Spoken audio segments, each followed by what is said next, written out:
Hey everybody, Todd Mitchell here. Welcome back to Game Dev Breakdown. What you are about to hear is part of my event coverage for the Virtual Indie Games Expo 2020. Big thank you to the event organizers for having me out virtually, of course. You can find a link to them in the show notes to see more of what they're up to and what they're about.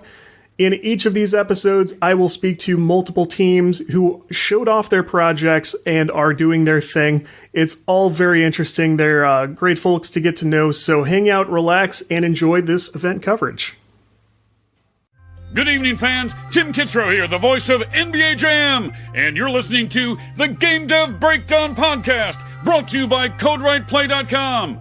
Whoa, boom shakalaka! My mom gave birth in 1985. I was bluer than a Pac-Man ghost, barely alive. In the Cold War, my only blanket was Tetris. I played Rampart with Reagan, rampaged the world for breakfast. The laundromat was my sanctuary, that arcade was my church. I thought I was Rastan, so for evil So I've been developing a game for about 7 years now. It's a fast-paced roguelike platformer about an appliance that's trying to escape from a massive circular space station. And should I tell you a little more about it? I should have started by, we'll go ahead and roll straight into it, but go ahead and, introduce yourself and introduce the game however you see fit. Absolutely. Yeah, so my name's Story. I'm the main developer of this game.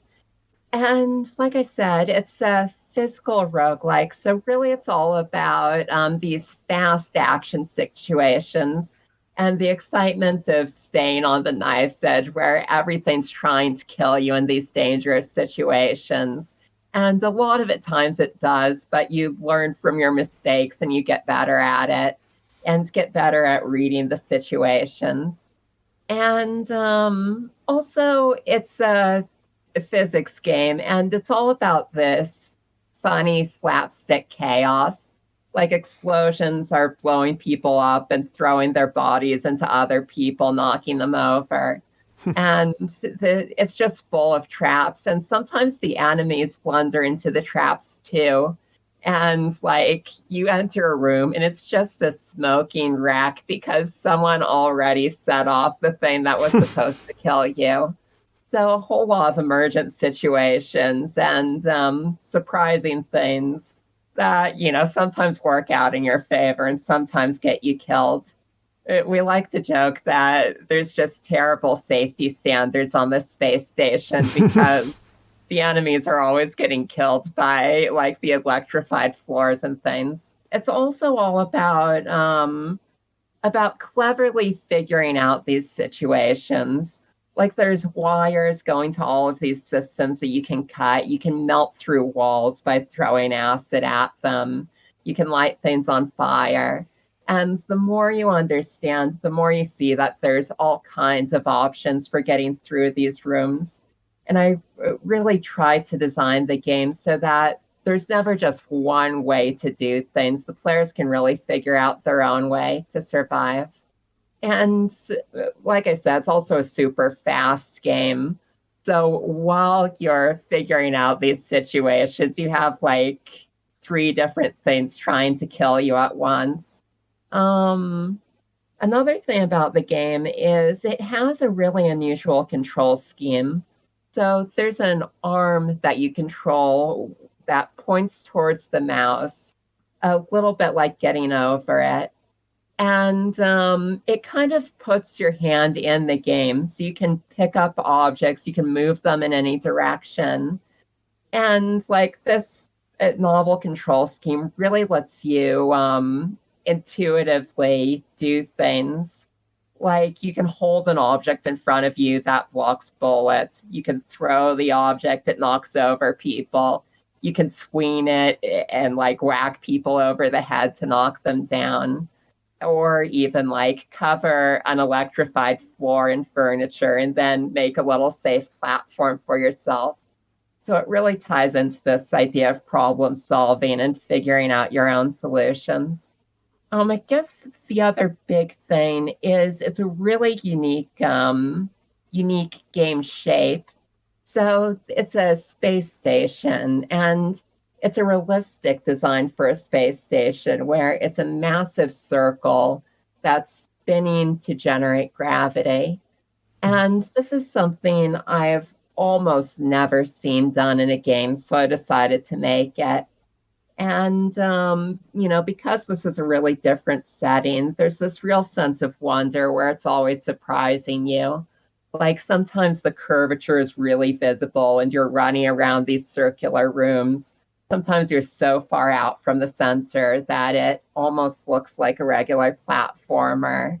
And the gravity changes too as you go. So, like, if you're closer to the center of rotation, you can do a lot of acrobatics because it's low gravity. And, like, that means that there's even more deadly stuff on the floor because you can swing around to avoid landing ever. Or, like, if the gravity is really heavy, you just get yanked out into outer space.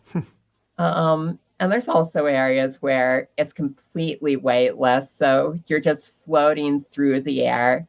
You can shoot guns to propel yourself. You can throw objects to get some momentum. And you can also run on all of the walls with magnetic feet. So it's always recontextualizing the game and turning your expectations on their heads. Very cool. I am simultaneously super impressed by the scope of this and also horrified for you having to do the work to actually implement all of these things. Oh, absolutely. Like I said, it's been 7 years in the making, and release is early August next year. So we're definitely getting close to the finish line. Yeah, I mean, in comparison to the time it took to develop, that's so this is a pretty exciting time. I feel like people were very impressed by this at the expo. Definitely one of the head turners there. Thank you. I've got to heap some praise on this because there are a few things about this that I love that I don't see nearly enough. I love the wide options in the gameplay. That's immediately apparent, and that's great. I like when the enemies can fall into traps in their own environment, because don't you feel like that's not present nearly enough in games? I mean, it should be like maybe a no-brainer.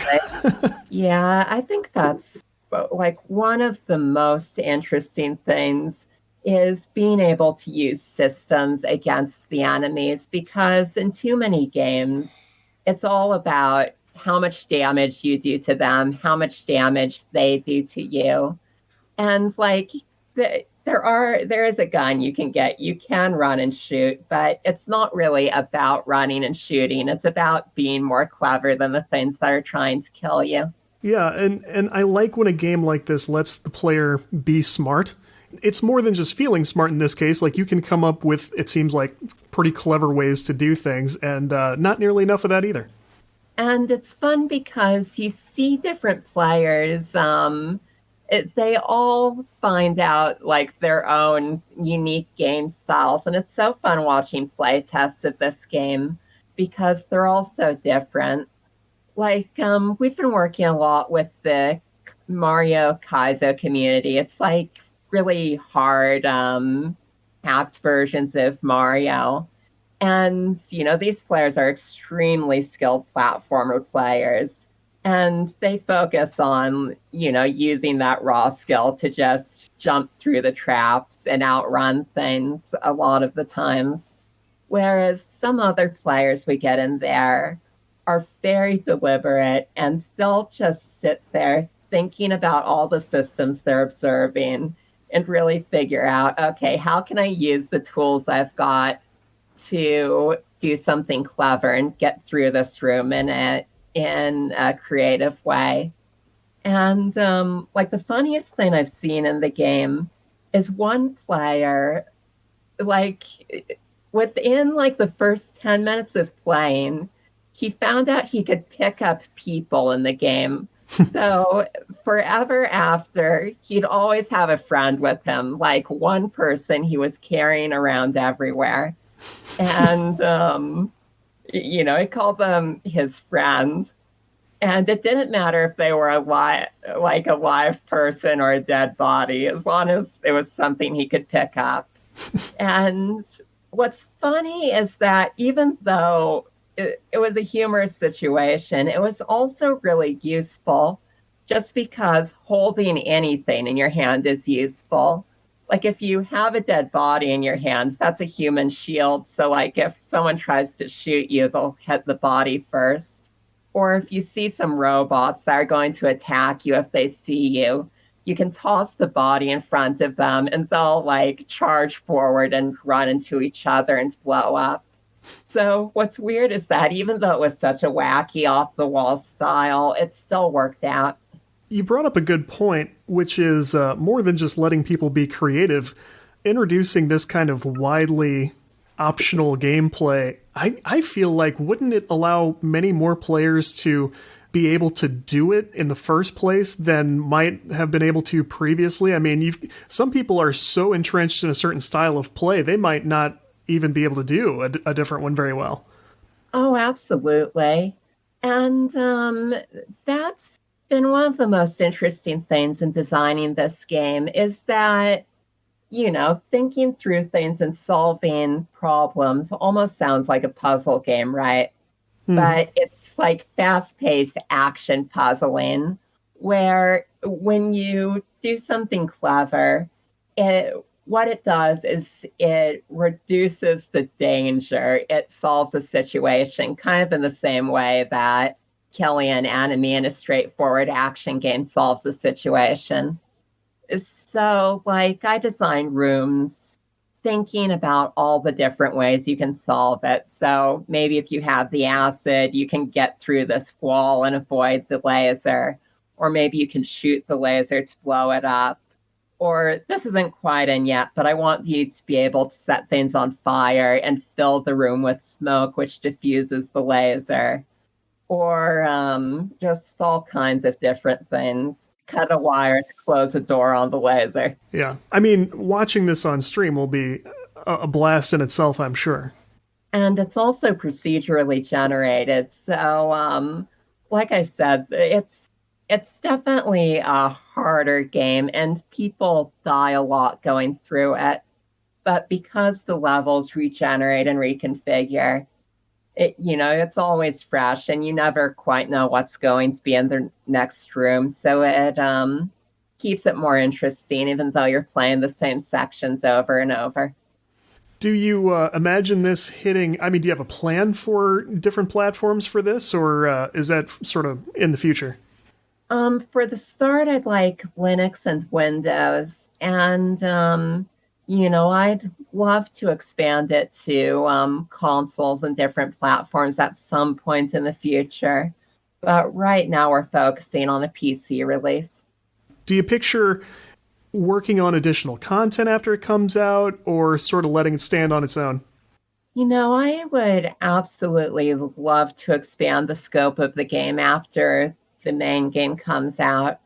So, I've been talking with this a lot lately, and the biggest things I like to add would be more endings, a few more areas, and also a lot more post-game content where maybe there's more challenge modes, or you're going through the old areas in new ways, and this allows you to unlock even more endings.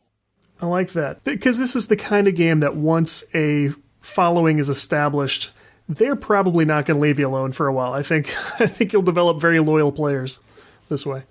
I do have already a testing community built up around the game, but I would really like to expand that. So, if anyone's listening who would like to be led into the closed beta and, maybe stick around in the community and hang out and give some feedback, I'd love to have you. Nice.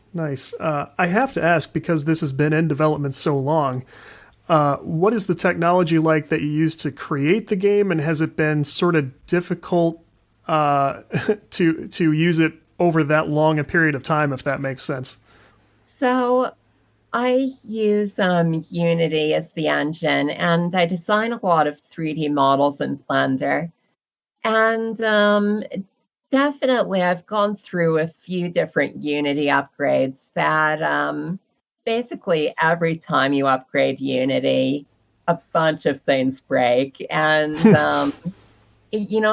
I really like to just stay on the stable long-term service versions Yeah. and jump forward every now and then if there's something I really want in the new version. But usually it's like a week of work to resolve all of the problems that upgrading created. At least, yeah. Oh, yeah. And I've also gone through a new version of Blender since I started this. So, Blender 2.8, which I used to make the 3D models, it's a significant upgrade, but it also really changed the way it does things. And there were a few compatibility issues with old 3D models from the previous version of Blender. Yeah, I feel like I first picked up Blender because those are the tools I mostly use myself, and I must have started in Blender in like 2003. I mean, it was forever ago. And even having spent that amount of time in it, I feel like upgrading is still terrifying to me because I have no idea if I'll be able to do anything at all. There was a big adjustment period because they totally reworked the user interface and the hotkeys and things like that. And I basically have a setup right now in Blender where I can do all the things I was doing before, but just like figuring out even the texturing process, the animation process in the new Blender was a big jump. Yeah, this is about exactly what I expected to hear because just having your tools kind of follow you for this amount of time. I don't know if I mean, these aren't slights against Unity or Blender. I don't know if anything would be smooth sailing over the, 5-year mark. Everything is going to go through you some challenges, I think. Oh, absolutely. But, I just love using open source tools when I can. And I've got nothing but respect for what the Blender team has done. And it's just such a powerful tool. And I don't think anyone who uses Blender even taps into everything it does because there's just so much it offers. Like you can do full video editing in there and just all kinds of stuff. Yeah, I just started getting a feel for the new grease pencil drawing tools and animation tools. So I feel like I can pick up a new thing. I've used it for serious video editing in the past as well, but I love the sort of expansive range of things you can do in the software, but that has absolutely taken a toll on the UI, I think. So it's a bit of there's just so much complexity when you're a new Blender user.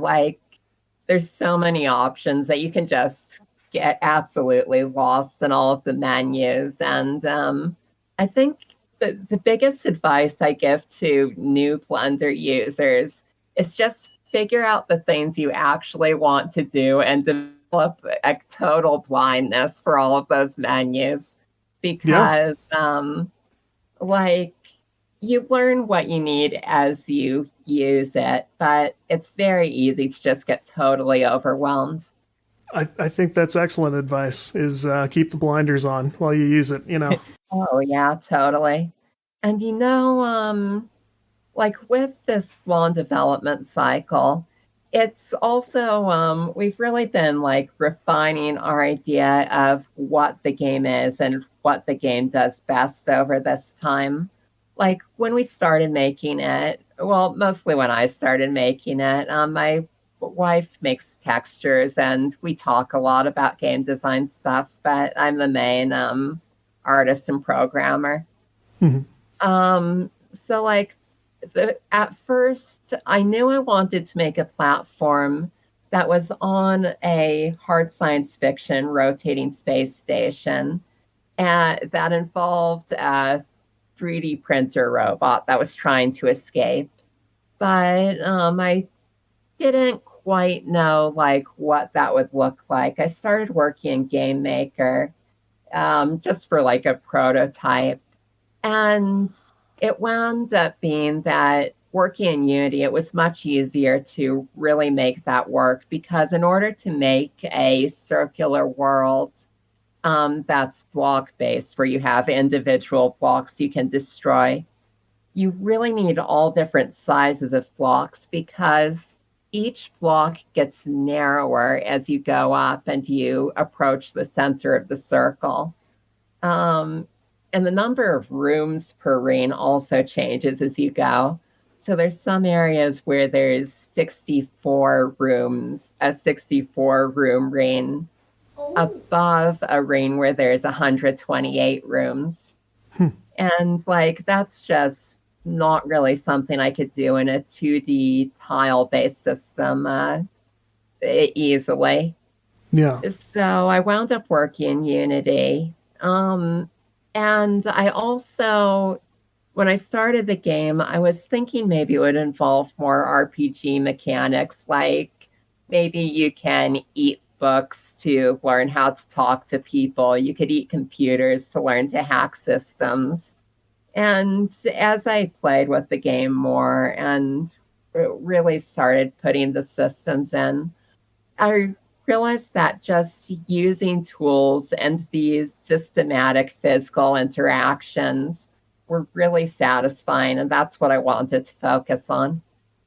That makes sense. And yeah, and I've also really refined this idea of exactly how hard science fiction the game is.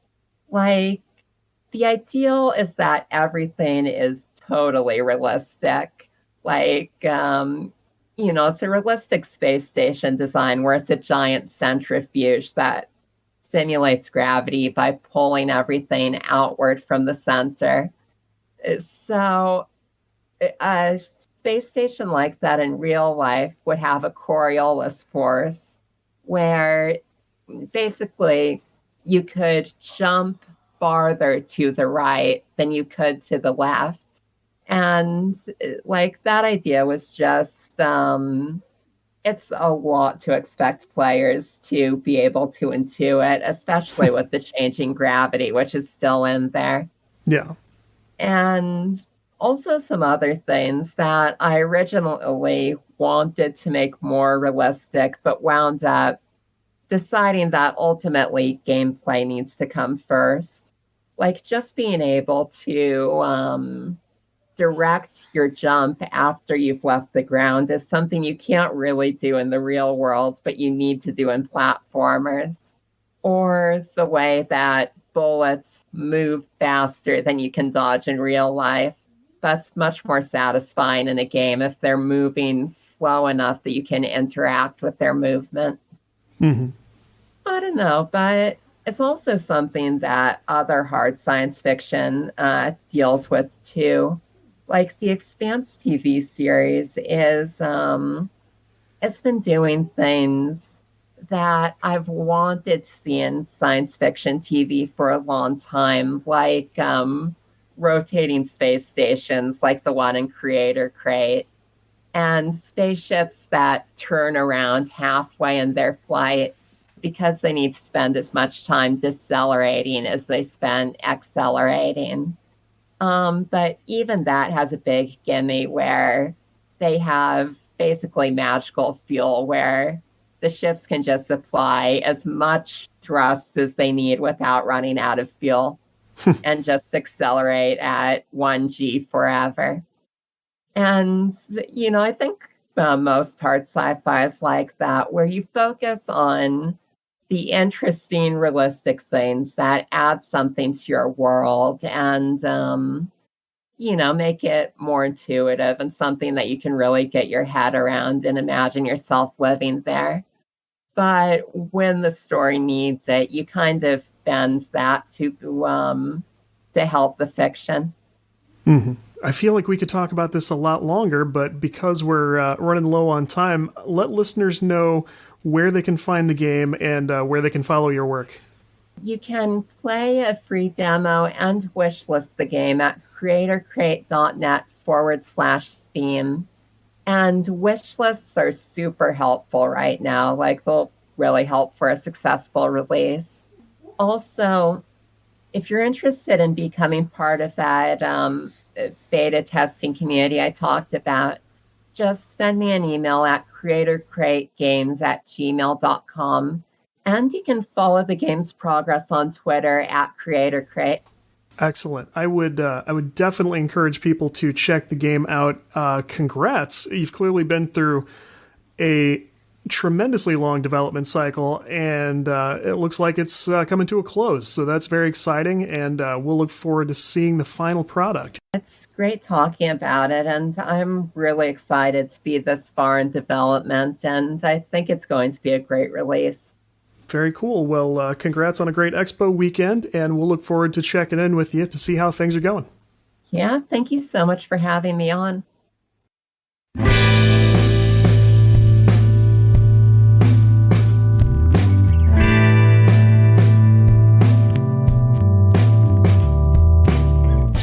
Let's pause right here to talk about our sponsor, AppFigures.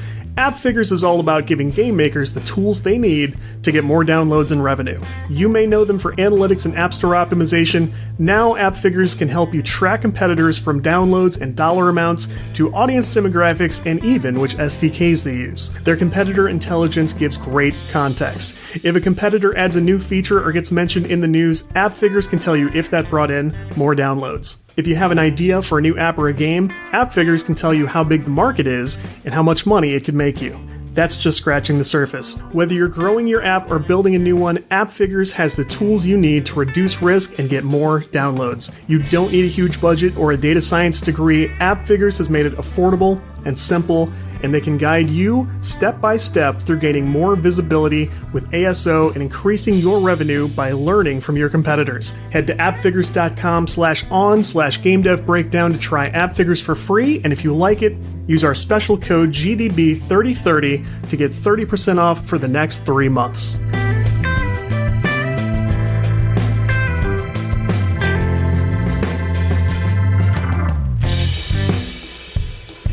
Awesome. Well, thanks for jumping on. Oh, thanks for having us. Who wants to who wants to jump in and sort of tell me who you are and what you did over the weekend at the Indie Games Expo? Oh yeah, sure. So we are Full Bean Studio, which is a two-man studio based in Melbourne, Australia, and at the expo we were presenting Operation Armstrong. So that's an asymmetric VR stealth party game. So the person in VR is sneaking around trying to avoid detection, and all of their helpers are logging in through their smartphones, like Jackbox style login, to try and distract enemies and navigate them through the level. So co-op in that sense. Think like Jason Bourne is the VR player and everybody else around the VR player is the hacker in the ear. That's fantastic. That is super interesting, actually. So tell me, how long has this been in development? So we started work on it properly at the start of last year. We're both part-time working on it. This is our first project, so it's been a large learning experience, but it's really been coming together over the last year or so in terms of, like, it's looking good. Yeah, there's been a strong presence of party games and just somewhat unconventional games, especially at the expo this weekend. I mean, there's a lot of demand for it. I mean, obviously it's going to be a little harder to play until we sort of get the pandemic wrapped up, but there's a big demand for this stuff right now. Are people pretty enthusiastic about it? We chose this project out of necessity from, like, we both have VR headsets and we've both taken them to parties and had them at parties. And it very much feels like everyone gets super excited. It's like, VR, that's awesome. They put the headset on and then they're just dead to the world and everyone's waiting for their turn. So we really wanted to make something that would bring everybody together. And I still certainly think that asymmetric VR is really, there's a lot to be gained there. Like, we need more games in that area. I don't even really know a lot of other games like this. I mean, what's kind of out there that maybe inspired this a little bit, as interesting and unique as this is? I mean, what else do you think about when you say that? Halen? Oh, yeah. Well, I think the closest is probably Keep Talking, at least for us at the time, because that's got the element of... I mean, that's not even primarily a VR game, but it was something that people could play in VR and get everyone else involved. But there have been, like, we've seen some other asymmetric VR games come out since we've started development, which look kind of cool for the most part, though. I don't know if that was before our initial premise. It was funny. We had like when we first got onto Steam, there was I think only like 4 games using the asymmetric VR tag, and that's grown over the course of the last year and a half. But it's been interesting watching it grow because it's certainly an area that needs more. I'm trying to remember the name of it. Panoptic? Panoptic, that's it. Yeah. That has a very similar kind of like it's asymmetric VR where there's the VR person is seeking out the non-VR players using controllers, and that's really cool. Yeah. Obviously, I've never, I've not really done any games like this. I do have a VR headset. I have played some of the more Jackbox style party games, but putting those things together is something I've not gotten to do yet. So I'm interested by this this idea. How are players enjoying this so far? How much sort of testing have you gotten to do with people? We've been able to do a fair amount. We have been showing it the major like PAX Online and PAX Oz in 2019, along with some shows and throughout the year. People really like it. It's very easy to be like, yeah, okay, that's what that is. That's a cool idea. Yeah, it's been going pretty well. It's great to see everybody playing together and laughing as they screw over their friends. Right. I mean, how do you sort of test that on an ongoing basis right now in terms of like people not really being able to gather very well? Yeah, for the most part, it'll be friends over Discord or just us back and forth over Discord. During lockdown and stuff, we weren't able to meet up, but we're still able to do testing online, and that's been okay. It wasn't our initial premise for the game. We didn't want it to be more of an online thing, but we're kind of trying to make sure that's always possible. Obviously, after this year. Yeah, no, just routine meetups with friends, events like that, and Steam Fest was good to get feedback. Yeah. Makes sense. So you're collaborating on this together. Do you sort of have functional areas between you, or is everyone sort of doing whatever is needed? Wearing many hats. Right. Our background we're both programmers, met in uni, so it's certainly been a large learning curve for the non-programming aspects. But we kind of we've got some general border areas between us in terms of, like, there's part of the code base, the part of the code base that Halen knows better, so he sticks to that area, or like I don't intrude too much into that area. I've been more on the design aspect, but at the end of the day, if there's a thing that needs doing and one of us is busy, the other one will step in and do it. Pretty fluid. Tell me about the technology you're working with to create the game. Sure thing. We're using Unity for the game engine. The web components, we're using Node JavaScript server with a web app, so that we can have that nice portability for the mobile side. Like, you know, you can play on another computer if you want to. You can play on Apple, Android. We don't need to worry about making apps. That's basically the nuts and bolts of it. What's going on in the background. It comes with a level editor as well, which I don't know if it's been mentioned yet. So that's also cool. For user-generated content, which we figured would, help with replayability, and we could do it, so we went for it. Yeah, that's kind of novel. I think that makes it pretty attractive in terms of, like, you could do some pretty specific stuff with it, which makes it great for a, bring your friends kind of event. That's cool. Yeah. It's the immediate thing that people do is start just making impossible levels for their friends to just get caught immediately, or have to sprint through, and and I think people get like a sort of evil glee moment from. Well, it's like Mario Maker, but with your actual body. So that's funny and also stressful. Oh yeah. So did you say where we're at in? Is it released? Is release coming? So we're planning to enter a public beta halfway through January, and then we're hoping to release about mid-year next year. all things going well. Hmm. Yeah. For a project like this, it sounds like you're keeping up a good pace, right? I mean, that's pretty good for, this being this first type of this project you've done.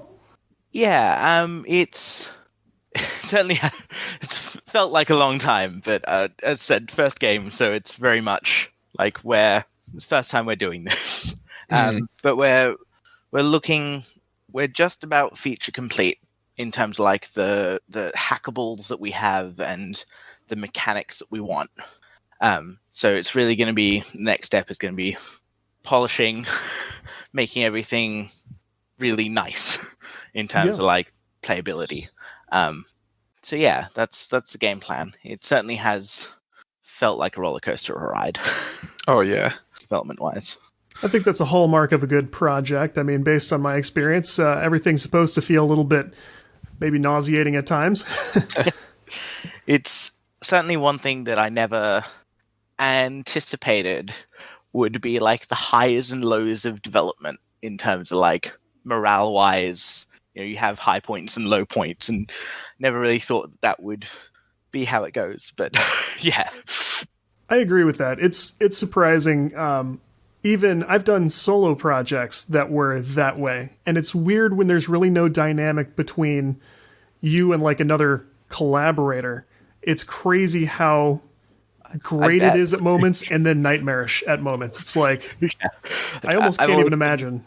I've always been happy to at least have Halen to bounce off of. Like, I remember there was one point, it was after I think our second gameplay playtest, and we'd just added online components, and they had failed horribly. Like, the interface was wrong, the connectivity was spotty at best, and we came out of that session being like, this whole cooperative hacking thing doesn't work. We need to pivot. And just like being able to bounce off each other and then coming to the conclusion of, okay, we might be stretching this a bit. Let's just do another test and, fix the problem we saw. And then saw that, no, it does work. It was just like too many bugs in that test. Once they were fixed, people enjoyed this. It's okay. Calm down. I think if I was by myself, I would have just gone, oh no, I need to change everything. Yeah. The interesting thing on the solo side is if you're not working with a team at all, that dynamic kind of becomes you with the people around you who are not involved in any way at all. People in the house, people down the street. I mean, just anybody you come into contact with, it's like it sort of becomes their problem a little bit, which is maybe not the best thing. No, we've certainly kept each other on track, which has been quite nice, I think. Very nice. Now, I'd have to think about what hardware has actually come out since you would have started this, but I mean, new hardware comes out, does that make you a little bit nervous? Like, how's this going to go? A little bit. Yeah, we would so we started, I think, Rift S was just around the corner, and thus Quest was just around the corner. Yeah. And now it's a case of, we're not currently, like, that release is just set to be PC, but it would be like a dream to eventually port that to Quest and PSVR, of course. But that's going to require a whole other, quite a migration step, I believe. It has been nerve-wracking being like, oh, okay, this is where the market's moving. Yeah. That's all right. I've tinkered with a little bit of Quest development. You would really have to do some work to, I think, to even get started on PSVR. You can correct me if you happen to know I'm wrong, but it seems like you would have to have an agreement in place with Sony to begin with. Yeah. The project approval and all that stuff would have to be in place, and then, even then, I'm not sure what's next, if you have to have their special hardware or what happens. It was something that we about midway through last year, we got on some like a marketing team, Indie Bros, to help out with the marketing aspect, since that's an area where you really don't want to fail. Yeah. We don't know what we're doing. And they said that they'd reach out to Sony for us, and it's been very interesting hearing about how that communication works. But yeah, at the moment, that's the only thing that I think would really perhaps put a pause on our release day is if we could get away with having a PSVR port, which we'll see. It's interesting that you have marketing help this early. I mean, did they approach you, or what happened there? They approached us, and it's like we've heard the big piece of advice of don't leave your marketing till the last minute. Yeah. And after bringing them on, we realized that we're going to need a little bit more time with releasing. I think our initial release was planned to be at the end of this year, and then we pushed to mid next year. So it gave us them a bit more time, I guess, but that was okay. Yeah. Mm-hmm. So tell me how the expo experience went for you. Oh, it was good. I took the first shift because it was we were on Australian time, and that was a nice. I really loved the physical space to move around in. That just solved the problem that I think so many like online virtual expos have suffered from, the ability to still socialize with people in a way that's not super disjointed. Yeah. It felt like what PAX should have had. Yeah. Just in terms of like a physical virtual space. Yeah. I wish they would have. That would have been interesting to see at that kind of scale, because I've covered other VR events. They haven't been huge. Like the last one I did before this was medium size. There were probably hundreds of people doing stuff, but to really see, at some point you of course split it up into different instances of the space, but I would have loved to see how they handled like a PAX or a virtual GDC or something. That would have been amazing. I totally get the scaling issues involved. I don't think they did it justice, the online format, I feel. Mm-hmm. But it was really cool seeing it in action, like actually having a 3D space to move around in. It's really neat. Crazy to think that they've only been working on that for like 6 months. See, really that's cool. what I said. I know there's a real small team behind the event itself, and then the guys who work on the virtual space, that whole platform, they've not been at this very long either. So I was, for what it was, like I was very impressed by that. It really, like, I think it's just amazing how much can get, like, obviously it's a matter of like 80% of the work, 20%, the last 20% takes 80% of the time. Right. But just seeing how quickly people can whip that kind of thing together is amazing to me. Like, it's insane. Yeah. Considering like it was like March when everything sort of fell apart. And here we are finishing the year pretty strong in terms of, obviously we can't go fly out to wherever and do our thing, but how much has that really stopped us from doing? Like we've found a way most of the time. Yeah. I think it's also really interesting just from like international kind of perspective. Like I feel like there's been a lot of events that we've gone to that we like this expo. We would not be able to go if it hadn't have been online, just from the fact that we're in Australia. Mm-hmm. It was an American event. Right. So I think it's certainly like silver linings, I guess. At least, it's been really interesting times. That's why I'm kind of hoping that the teams who have started with their physical events, and these guys had a long track record of doing this event every year, I guess, but the ones who came forward this year and said, we'll do a virtual thing or even just an online thing, I hope people stick with that, because otherwise we're going to gain something for the year and then lose it immediately when things start back to normal. I do hope people keep it going. Yeah, it'll be really interesting to see how things go forward, especially for like the big like the PAXs, where it's like it'd be really interesting to see how successful they saw online versus in person. And you almost want both, right? Yeah. Like, it'd be nice to have both. I don't see why they shouldn't, Yeah. Especially for groups throwing together like our annual summer thing. Well, now do a fall thing or do a winter thing. No reason we shouldn't have. I'm hoping everybody saw the experience of like, hey, we got to have this team from Australia show us their thing. We never would have got to do that otherwise. I think people are going to see the value in that. And now these events bring in millions of dollars, of course, so I'm sure they're going to keep doing them. But I do hope they do both. I think that's well put. So, supposing this goes well, do you think you'll keep changing things up, adding features, move on to something else? What do you kind of see in the future? Well, I mean, we'll be going off of beta feedback as well to see how much more work we want to do on this game in particular. But we have tossed up the idea of the next project using the same infrastructure, because that's where a lot of our time investment has gone, is setting up the whole phone VR WebSockety infrastructure.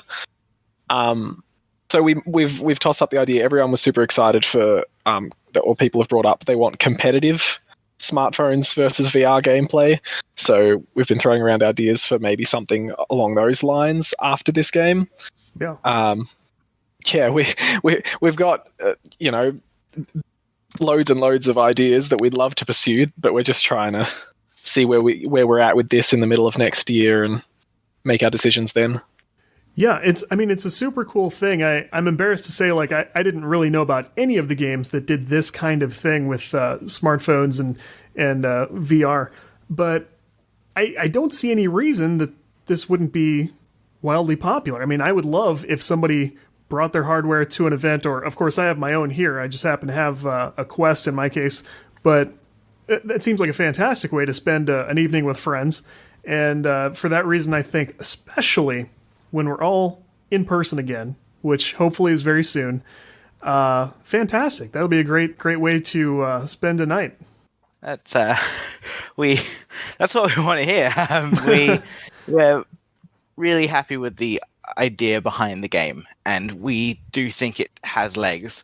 Obviously, testing that with the release of this, but we'd love to keep on working on this space because it's just fun with friends. Yeah. Nice. So let listeners know where they can check out the project and your work in general.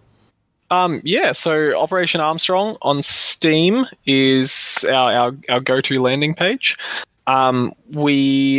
As we said, we've got the open beta in mid-Jan.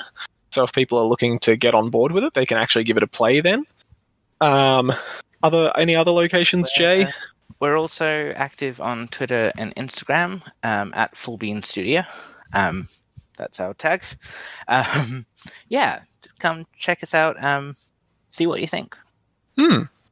Outstanding. So congrats on your work so far. Clearly very cool stuff you're accomplishing, and I will definitely check it out because, again, it caught me totally by surprise with this idea, and I love it. I think that's great. So congrats, and I'll look forward to seeing how you guys do with it as you get closer to release.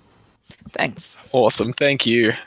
Thank you so much to our guests. If you enjoy the Game Dev Breakdown podcast, I would love to have you subscribe on the platform of your choosing. Hit that follow button on Spotify, drop a rating and a review on the Apple side. We have show notes at CodeWritePlay.com. We are all over social media at GameDevPod on Twitter, at CodeWritePlay, and me, Todd Mitchell, at MechaTodzilla, 1D and 2 Ls.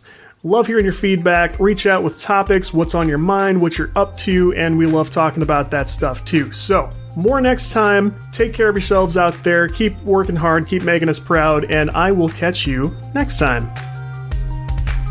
At that moment, nothing mattered in my life more than seeing my 3 initials at Lakeside with a high score. But now I'm older, there's no quarter to resurrect or hit reset. It's either game over or success. I'm walking towards a light bright, no regrets.